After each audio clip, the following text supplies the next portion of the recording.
كنت فاكراه لسه الطفل الصغير اللي بيلعب قدامي، بس في ليلة واحدة اكتشفت إنه بقى راجل، وجوزي مسافر بقاله سنتين.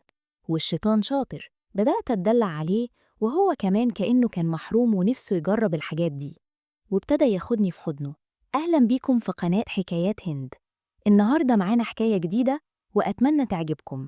لو بتحبوا الحكايات الغريبة والمختلفة ما تنسوش تشتركوا في القناة وتفعلوا الجرس عشان يوصلكم كل جديد. أنا سناء، عندي 25 سنة، متجوزة بقالي 4 سنين وعندي طفل صغير عنده سنتين. جوزي مسافر بقاله سنة ونص، يعني تقريبا خلفنا على الورق وهو سافر على طول. كنت عايشة أنا وابني لوحدنا في شقتنا اللي هي ملك لجوزي. عندي أخت أكبر مني اسمها نادية، عندها 32 سنة. نادية اتجوزت وهي صغيرة، تقريبا كان عندها 18 سنة، وعندها ابن دلوقتي عنده 14 سنة وفي إعدادي. هو كان متعلق بيا جدا، يمكن عشان كنت بتعامل معاه كأنه صاحبي وكنت بحبه قوي. لما جوزي سافر هو كان عايش مع أمه وأبوه، وأبوه ده من النوع اللي بيشتغل طول اليوم من 8 الصبح ل 12 بالليل. الولد كان وحيدهم فكانوا مدلعينه جدا وكل طلباته مجابة. أمه كانت بتحبه قوي وعشان كده كانت بتديله دروس خصوصية في كل المواد.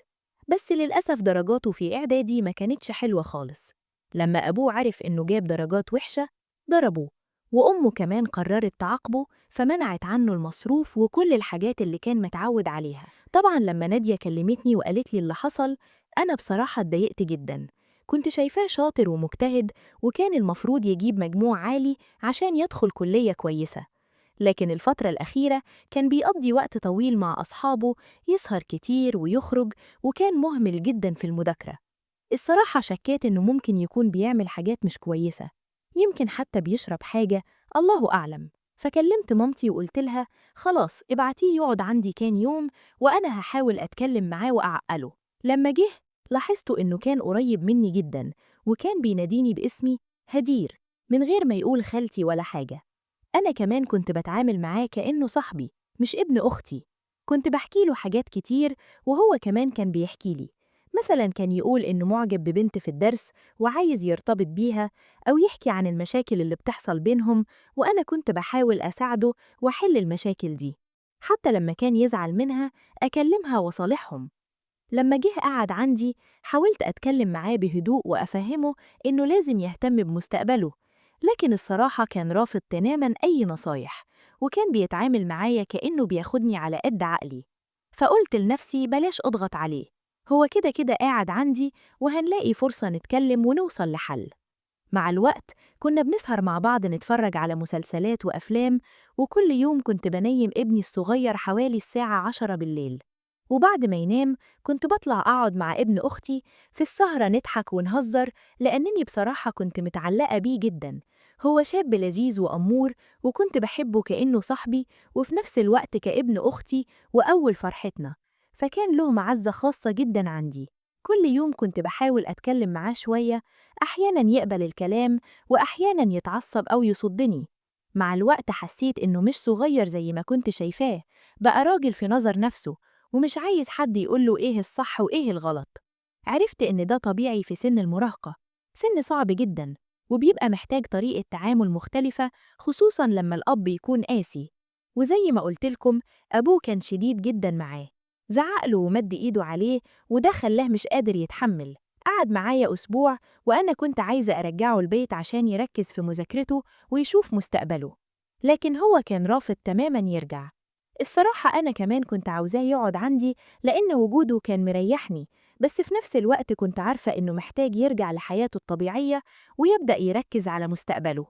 فقال لي بصي يا سناء، أنا مش هرجع البيت تاني عند ماما، أنا هعيش معاكي هنا لحد ما جوزك يرجع. قعدنا نضحك وكده، فقلت له يا حبيبي ده بيتك وإنت تنور وتشرف، وخليك قاعد معايا، أصلي أنا بحب أقعد معاك وإنت صاحبي وكده. فقال لي طب خلاص، أنا هروح أجيب هدومي وكتبي وحاجتي وآجي أعيش معاكي. بصراحة مش هخبي عليكم، أنا اتبسطت جدا لأنه كان مونسني وأنا قاعدة لوحدي في البيت مع ابني الصغير.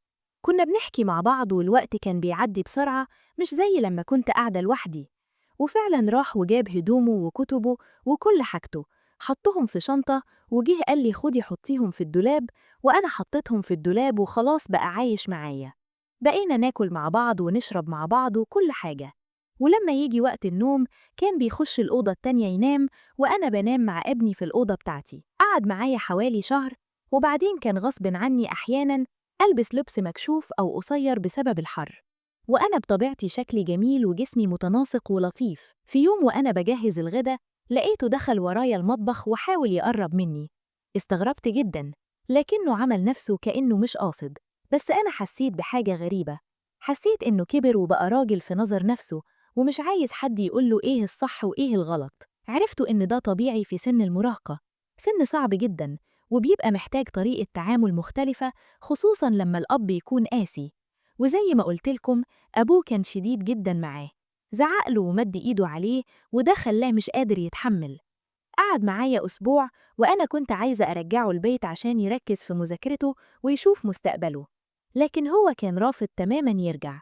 الصراحة أنا كمان كنت عاوزاه يقعد عندي، لأن وجوده كان مريحني، بس في نفس الوقت كنت عارفة إنه محتاج يرجع لحياته الطبيعية ويبدأ يركز على مستقبله.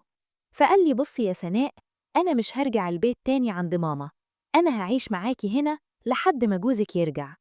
قعدنا نضحك وكده، فقلت له يا حبيبي ده بيتك، وإنت تنور وتشرف، وخليك قاعد معايا، أصلي أنا بحب أقعد معاك وإنت صاحبي وكده. فقال لي طب خلاص، أنا هروح أجيب هدومي وكتبي وحاجتي وآجي أعيش معاكي. بصراحة مش هخبي عليكم، أنا اتبسطت جدا، لأنه كان مونسني وأنا قاعدة لوحدي في البيت مع ابني الصغير. كنا بنحكي مع بعض والوقت كان بيعدي بسرعة، مش زي لما كنت قاعدة لوحدي.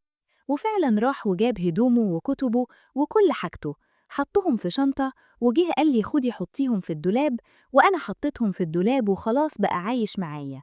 بقينا ناكل مع بعض ونشرب مع بعض وكل حاجة. ولما يجي وقت النوم كان بيخش الأوضة التانية ينام، وأنا بنام مع ابني في الأوضة بتاعتي. قعد معايا حوالي شهر، وبعدين كان غصب عني أحياناً ألبس لبس مكشوف أو قصير بسبب الحر. وأنا بطبيعتي شكلي جميل وجسمي متناسق ولطيف. في يوم وأنا بجهز الغدا لقيته دخل ورايا المطبخ وحاول يقرب مني. استغربت جدا، لكنه عمل نفسه كأنه مش قاصد. بس أنا حسيت بحاجة غريبة. حسيت إنه كبر وبقى راجل في نظر نفسه، ومش عايز حد يقوله إيه الصح وإيه الغلط. عرفت إن ده طبيعي في سن المراهقة، سن صعب جدا، وبيبقى محتاج طريقة تعامل مختلفة، خصوصا لما الأب يكون قاسي. وزي ما قلتلكم، أبوه كان شديد جدا معاه، زعقله ومد إيده عليه، وده خلاه مش قادر يتحمل. قعد معايا أسبوع، وأنا كنت عايزة أرجعه البيت عشان يركز في مذاكرته ويشوف مستقبله، لكن هو كان رافض تماماً يرجع. الصراحة أنا كمان كنت عاوزاه يقعد عندي، لأن وجوده كان مريحني، بس في نفس الوقت كنت عارفة إنه محتاج يرجع لحياته الطبيعية ويبدأ يركز على مستقبله. فقال لي بصي يا سناء، أنا مش هرجع البيت تاني عند ماما، أنا هعيش معاكي هنا لحد ما جوزك يرجع.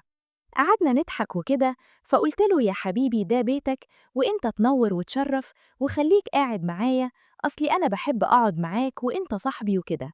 فقال لي طب خلاص، أنا هروح أجيب هدومي وكتبي وحاجتي وآجي أعيش معاكي. بصراحة مش هخبي عليكم، أنا اتبسطت جدا، لأنه كان مونسني وأنا قاعدة لوحدي في البيت مع ابني الصغير. كنا بنحكي مع بعض والوقت كان بيعدي بسرعة، مش زي لما كنت قاعدة لوحدي. وفعلا راح وجاب هدومه وكتبه وكل حاجته، حطهم في شنطة، وجه قال لي خدي حطيهم في الدولاب، وأنا حطيتهم في الدولاب وخلاص بقى عايش معايا. بقينا ناكل مع بعض ونشرب مع بعض وكل حاجة. ولما يجي وقت النوم كان بيخش الأوضة التانية ينام، وأنا بنام مع ابني في الأوضة بتاعتي. قعد معايا حوالي شهر، وبعدين كان غصب عني أحياناً ألبس لبس مكشوف أو قصير بسبب الحر. وأنا بطبيعتي شكلي جميل وجسمي متناسق ولطيف. في يوم وأنا بجهز الغدا لقيته دخل ورايا المطبخ وحاول يقرب مني. استغربت جدا، لكنه عمل نفسه كأنه مش قاصد. بس أنا حسيت بحاجة غريبة. حسيت إنه كبر وبقى راجل في نظر نفسه، ومش عايز حد يقوله إيه الصح وإيه الغلط. عرفت إن ده طبيعي في سن المراهقة، سن صعب جدا، وبيبقى محتاج طريقة تعامل مختلفة، خصوصا لما الأب يكون قاسي. وزي ما قلتلكم، أبوه كان شديد جدا معاه، زعقله ومد إيده عليه، وده خلاه مش قادر يتحمل. قعد معايا أسبوع وأنا كنت عايزة أرجعه البيت عشان يركز في مذاكرته ويشوف مستقبله، لكن هو كان رافض تماماً يرجع. الصراحة أنا كمان كنت عاوزاه يقعد عندي لأن وجوده كان مريحني، بس في نفس الوقت كنت عارفة إنه محتاج يرجع لحياته الطبيعية ويبدأ يركز على مستقبله. فقال لي بصي يا سناء، أنا مش هرجع البيت تاني عند ماما، أنا هعيش معاكي هنا لحد ما جوزك يرجع. قعدنا نضحك وكده، فقلت له يا حبيبي ده بيتك وإنت تنور وتشرف، وخليك قاعد معايا، أصلي أنا بحب أقعد معاك وإنت صاحبي وكده. فقال لي طب خلاص، أنا هروح أجيب هدومي وكتبي وحاجتي وآجي أعيش معاكي. بصراحة مش هخبي عليكم، أنا اتبسطت جدا لأنه كان مونسني وأنا قاعدة لوحدي في البيت مع ابني الصغير.